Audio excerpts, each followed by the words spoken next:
Hey hi guys எல்லாரும் எப்படி இருக்கீங்க? இந்த சீசனோட ஃபர்ஸ்ட் எபிசோட் பார்க்காதவங்களுக்கு கீழே டிஸ்கிரிப்ஷன்ல லிங்க் கொடுத்துருக்கேன். பார்க்காதவங்க பார்த்துட்டு வந்துருங்க. இருந்தாலும் ஒரு தடவை ரிவைண்ட் பண்ணிடுறேன். வெரோனிகாங்கிற ஒரு பொண்ணு தன்னோட ஃப்ரெண்டு கூட எஜுகேஷனுக்கு போயிட்டு வரேன்ட்டு அப்பா கிட்டேயே பாட்டி கிட்டேயே சொல்லிட்டு போறாங்க. அவங்களுக்கு அம்மா கிடையாது. அப்படி போன அந்த ரெண்டு பொண்ணுங்களும் காணாம போயிடுறாங்க. அந்த ஊர்ல இந்த மாதிரி பொண்ணுங்க மிஸ் ஆகுறது ரொம்ப ரேருங்கிறதுனால அந்த ஊரே இப்ப பயங்கரமான பயத்தில் நடுங்குது. போலீஸுங்களும் பயங்கரமா வலவீசி தேடிட்டு இருக்காங்க. நாள் ஆக ஆக போலீஸும் அந்த கேஸ கோல்டு கேஸா போட்டுடுறாங்க. இப்படி இருக்க காணாம போன அந்த ரெண்டு பொண்ணுங்கள்ல வெரோனிகாவோட ஃப்ரெண்டு மார்த்தாங்கிற பொண்ணு கெடுக்கப்பட்டு கொல்லப்பட்டு கடல்ல கிடக்குறா. மார்த்தாவுடைய அப்பனும் சாதாரணமான ஆள் கிடையாது. பயங்கரமான மாஃபியா டான். தன்னோட பொண்ணை கொன்னவனை கண்டுபிடிச்சே ஆகணும்னு வெறியோட தேடிட்டு இருக்கான். வெரோனிகாவோட அப்பாவோ சாதாரணமான ஆளுதான். மார்த்தாவை கொன்ன மாதிரியே தன்னோட பொண்ணையும் கொன்னு இருப்பாங்கன்னு டைமை வேஸ்ட் பண்றதை விட்டுட்டு தன்னோட இரண்டாவது பொண்ணு லூபேக்காக வாழ ஆரம்பிக்கிறாரு. இனி போலீஸையும் நம்ப வேண்டாம், யாரையும் நம்ப வேண்டாம்னு பேத்திக்காக பாட்டியே கோதாவுல இறங்கி வெறித்தனமா பேத்தியை கண்டுபிடிக்க ஆரம்பிக்கிறாங்க. அப்படி அந்த பேத்தியை தேடி போகும்போது பாட்டிக்கு ஒரு குழு கிடைக்குது. பாட்டி பேரு இசபெல். அவங்க ஒரு பியானிஸ்ட். அவங்க கிட்ட நிறைய ஸ்டூடெண்ட்ஸ் பியானோ கத்துக்க வருவாங்க. அதுல ஒருத்தன் பெல்ட்ரன். அவனுக்கும் தன்னோட பேத்தி வெரோனிகா காணாம போனதுக்கும் ஏதோ சம்பந்தம் இருக்குங்கிறத கண்டுபிடிக்கிறாங்க. அவனுக்கு மயக்க மருந்து கொடுத்து அவன் கேட்ட சில விஷயங்களை கேட்டு தெரிஞ்சுக்கிறாங்க. பாட்டி பண்ற இம்சையை தாங்கிக்காத பெல்ட்ரன் ஒரு கட்டத்துல வெரோனிகாவை கெட்ட கெட்ட வார்த்தையில திட்ட பொறுமை இழந்த பாட்டி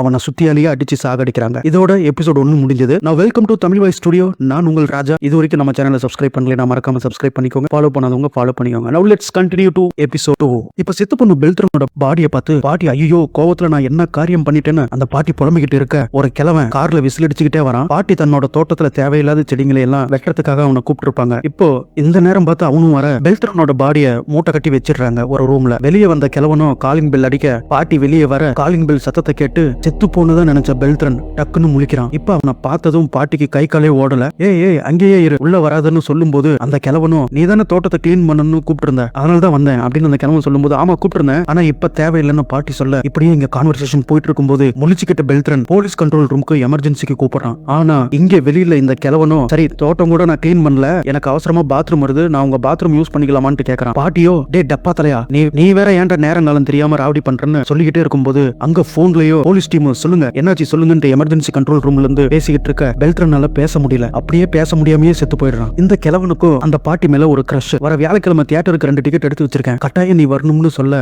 பாட்டியும் சரி நான் வரேன், முதல்ல நீ இடத்த காலி பண்ணா அப்படின்னு திட்டி அனுப்புறாங்க. இந்த கிழமை விசில் அடிக்கிறத நிறுத்த மாட்டான் போல இருக்கு. விசில் அடிச்சுக்கிட்டே அந்த வீட்டு ஓரமா போக பக்கத்துல பெல்ட்ரன் காட்டுறாங்க. அவன் செத்து போயிடுறான். இந்த கிழவன் விசில் அடிச்சுட்டு போனதை சாதாரணமா நினைக்காதீங்க. இந்த எபிசோட ட்விஸ்ட் இங்கதான் இருக்கு. இப்ப இப்படியே சீன் கட் பண்ணா பாட்டி ஃப்ரீசர்ல இருக்கிற மீட்டை வெட்டிக்கிட்டு டிவி பாக்குறாங்க. அதுல ஒரு அமுல் பேபி மாதிரி டிவி ஆங்கர் ஒருத்தர் இருக்கான். அவன் பேரு கார்லோஸ். அவனையே பார்த்து கோவத்தோட கறியை வெட்டிட்டு இருக்காங்க. அப்ப பாட்டிக்கு போலீஸ் ஸ்டேஷன்ல இருந்து ஒரு போன் கால் வருது. என்னடான்னு போய் பார்த்தா பாட்டியோட இரண்டாவது பேத்தி லூபே போதை மருந்து சாப்பிட்டுட்டு ரோட்ல கிடக்கும் போது போலீஸ்காரங்க கொண்டு வந்திருக்காங்க. இப்ப வீட்டுல தன்னோட அக்கா வெரோனிகாவோட ஞாபகமாவே இருக்குதுனால தான் இப்படி செஞ்சதா லூபே சொல்றா. இப்ப அடுத்த சீன் பாட்டியோட வீட்டுக்கு ஒரு போலீஸ் சர்ஜென்ட் வந்திருக்கான். பெல்ட்ரன்ங்கிற பையன் காணாம போயிட்டான்னு எங்களுக்கு கம்ப்ளைண்ட் வந்துச்சு. கடைசியா அவன் உங்க வீட்டுக்கு தான் வரதான் அவன் அப்பா அம்மா கிட்ட சொல்லிட்டு வந்தான். அவன் இங்க வந்தானான்னு கேட்கும்போது ஆமா அவன் வந்தான், 1 hour கிளாஸ் முடிச்சுட்டு அவன் கிளம்பி போயிட்டானே அப்படின்னு பாட்டி சொல்ல சார்ஜென்ட்டும் கிளம்பி போயிட்டாங்க பாட்டி சொன்னதை நம்பி. அப்படியே சீன் கட் பண்ணா செத்து போன மார்த்தாவோட அப்பா ரஃபேல் கிட்ட பாட்டி ஆளே நடமாட்டம் இல்லாத இடத்துல உங்க பொண்ணை யார் கொன்னதுன்னு எனக்கு தெரியும். எக்ஸிபிஷன் முடிச்சிட்டு வெரோனிகாவும் மார்த்தாவும் ஒரு பார்ட்டிக்கு போயிருக்காங்க. அந்த பார்ட்டில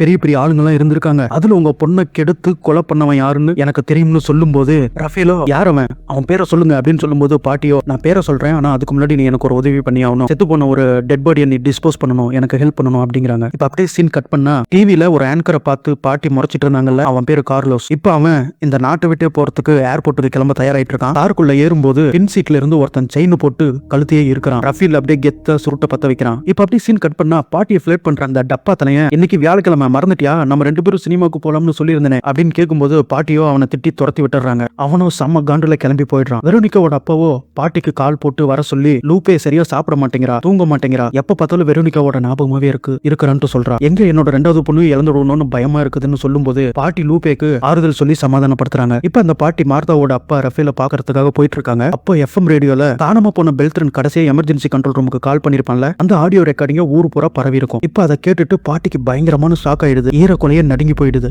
ஏன்னா அந்த ரெக்கார்டிங்ல ஒரு விசில் சத்தம் கேக்குது. நான் ஆரம்பத்திலேயே சொல்லியிருப்பேன் இந்த விசில் சத்தம் தான் இந்த எபிசோட்ல டர்னிங் பாயிண்ட்னு சொல்லியிருப்பேன். ஏன்னா அந்த விசில் சத்தம் பாட்டியை ஃபிளட் பண்ற அந்த டப்பா தலையனோடது. இப்ப போலீஸ் அந்த விசில் சத்தம் யாருடையதுன்னு தேட ஆரம்பிக்கிறாங்க. இப்ப பாட்டி ரஃபேல் கிட்ட கார்லோஸ் ஏதாவது சொன்னானா அப்படின்னு கேட்கும்போது என் பொண்ணை கொன்னது அவன்ல, பார்ட்டி முடிஞ்சதும் என் பொண்ணு மார்த்தாவும் உங்க பேத்தி வெரோனிகாவும் பார்ட்டியை விட்டு கிளம்பி போயிருக்காங்க. அதுக்கப்புறம் தான் மார்த்தா காக்கடிக்கப்பட்டிருக்கா. இப்ப அவங்க கூட வேற ஒரு பொண்ணு இருந்ததாவும் சொல்றாங்க. அவ பாக்குறது பாக்குறதுக்கு அரபு நாட்டை சேர்ந்தவளாவும் நெத்தியில ஒரு பெரிய மச்சம் இருந்ததாவும் கார்லோஸ் சொன்னா. மொத்தம் 3 பொண்ணுங்க அந்த பார்ட்டியில இருந்திருக்காங்க. இப்ப அந்த பொண்ணை பத்தி தெரிஞ்சாதான் என் பொண்ணு மார்த்தாவை யார் கொன்னதுன்னோ உங்க பேத்தி வெரோனிகாவுக்கு என்ன ஆச்சுன்னு நமக்கு தெரிய வரும். அரபு நாட்டை சேர்ந்த ஏதாவது ஒரு பொண்ணு உங்க பேத்திக்கு ஃப்ரெண்டா இருந்திருக்காளா அப்படின்னு ரஃபேல் கேட்கும்போது பாட்டியோ காலேஜ்ல ஒரு அரபு பொண்ணு ஃப்ரெண்டா இருக்கிறதா என் பேத்தி சொல்லியிருக்கா, நான் அதை பத்தி விசாரிக்கிறேன்னு சொல்லிட்டு கிளம்புறாங்க. இப்ப பாட்டி அவங்க வீட்டுக்கு போகும்போது வழியில டப்பா தலைனோ, இசபெல் நீ இல்லாம அன்னைக்கு நான் மட்டும் தனியா கடுப்பா படம் பார்த்தேன் தெரியுமா, அடுத்த வாரமும் ரெண்டு பேத்துக்கும் டிக்கெட் எடுத்து வச்சிருக்கேன், இப்பவாவது என் கூட நீ வரணும், வந்தே ஆகணும் அப்படின்னு பாட்டியோட கையை பிடிச்சி விசில் அடிக்கிறான். பாட்டிக்கு ஒண்ணுமே புரியல. என்ன புரியலையா,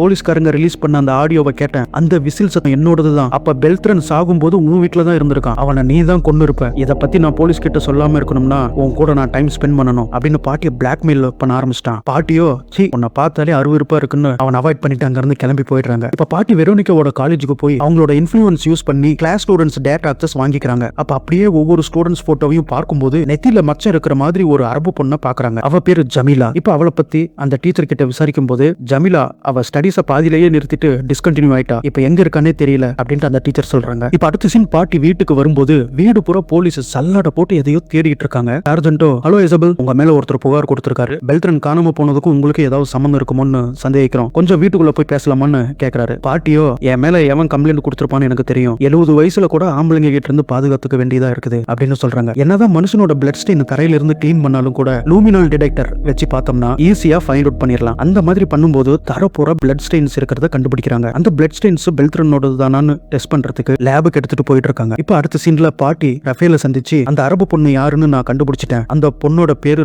சொல்லணும்னா நீங்க கடத்தின அந்த டிவி ஆங்கர் கார்லோஸ் கிட்ட நான் கொஞ்சம் பேசணும் அப்படின்னு சொல்றாங்க. இப்ப கார்லோஸ் இருக்கிற இடத்துக்கு ரஃபேல் பாட்டியை கூட்டிட்டு வரான். முகத்துல மூடி இருக்கிற துணியை எடுத்தா முகமெல்லாம் அடிச்சு வீங்கி போயிருக்கு. சொல்லுடா, என் பேத்தி என்னடா பண்ண, அவ உயிரோடவாவது இருக்காளா இல்லையான்னு பாட்டி அழுதுகிட்டே கேட்க, அவனும் நான் உண்மையா தான் சொல்றேன், பார்ட்டியில 3 பொண்ணுங்க இருந்தாங்க, வெரோனிகா, மார்த்தா, அப்புறம் ஒரு அரபு நாட்டு பொண்ணு, எல்லாரும் பார்ட்டியில ஜாலியா ட்ரிங்க்ஸ் பண்ணிட்டு சந்தோஷமா தான் இருந்தோம், அதுக்கப்புறம் 3 பேரும் பார்ட்டியை விட்டு வெளியே போயிட்டாங்க, சத்தியமா சொல்றேன் மார்த்தாவை நான் கொலை பண்ணல, அவளை கெடுத்தது நான் தான், ஆனா சத்தியமா நான் கொலை பண்ணலன்னு சொல்லும் போது மார்த்தாவோட அப்பா ரஃபேலுக்கு பயங்கரமான கோவம் வந்து ஒரு சுவிட்ச் ஆன் பண்ணி விட அவனோ துடி துடிக்க மேல இருந்த கார் அவன் தலையிலேயே விழ அப்படியே தலை நசுங்கி செத்து போறான். அதை பார்த்த பாட்டி வெளியே வந்து வாந்தி எடுக்கிறாங்க. இப்ப ரஃபேல் கிட்ட அந்த அரபு பொண்ணோட பேரு ஜமீலா அப்படிங்கிறாங்க. ரஃபேலோ அவ எங்க இருந்தாலும் அவளை தேடி கண்டுபிடிக்கிறான்னு சொல்றான். இந்த நேரம் பார்த்து பாட்டியோட மகன் அதாவது வெரோனிகாவோட அப்பா கால் பண்ணி, அம்மா எங்க இருக்கீங்க, சீக்கிரம் ஹாஸ்பிட்டலுக்கு வாங்கன்னு கூப்பிடுறான். பாட்டி என்னாச்சோ ஏதாச்சோன்னு பதறிக்கிட்டே ஹாஸ்பிட்டலுக்கு வந்தா அங்க வெரோனிகாவோட தங்கச்சி பாய்சன் சாப்பிட்டு அட்மிட் ஆயிருக்காங்க. ஏமா இப்படி பண்ணன்னு பாட்டி கேட்க, ஞாபகமாவே இருக்கு பாட்டி, அவளை பார்க்கணும் போலவே இருக்குன்னு லூக்கே சொல்ல, பாட்டியோ